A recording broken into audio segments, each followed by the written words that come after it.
Ship రేపు బయలుదేరుతుంది, సరికి ఇంకా రాలేదండి. అన్న జనం మనకి బియ్యం అమ్మని అంటున్నారన్నా.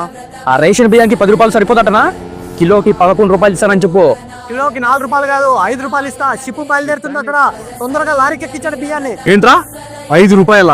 ప్రభుత్వం మాకు ఉచితంగా ఇచ్చే రేషన్ బియ్యాన్ని మా దగ్గర 5 రూపాయలకు కొని పక్క దేశాలకి అక్రమంగా షిప్పుల ద్వారా రవాణా చేసి 76 రూపాయలకు అమ్ముకుంటున్నారా? ఇవన్నీ మీకెలా తెలుసాయి? చెప్పాడు కదా మా ఉప ముఖ్యమంత్రి పవన్ కళ్యాణ్, నెలకి 1 కోటి కేజీల రేషన్ బియ్యాన్ని అక్రమంగా తరలిస్తున్నారంట కదా. దారుణంగా ఆఫ్రికా దేశాల్లో దీన్ని 70 రూపాయలకు అమ్ముతారు. స్మగ్లర్ల చేతిలోకి వెళ్ళిపోతుంది. ముఖ్యమంత్రి గారి ఆదేశాల మేరకు సంబంధిత పోర్ట్ ఎవరు, సీఈఓ ఎవరు, ఈ స్టేక్ హోల్డర్స్ ఎవరు, వాళ్ళకి నోటీసులు పంపిస్తున్నారు. ఆ షిప్ ని సీజ్ చేయండి. మా కడుపు కొట్టు వాళ్ళ ప్లేట్ నింపుతారా? మా కంచెంలో కూడి పక్క దేశాలకు అమ్ముతారా? ఇది కూటమి ప్రభుత్వం.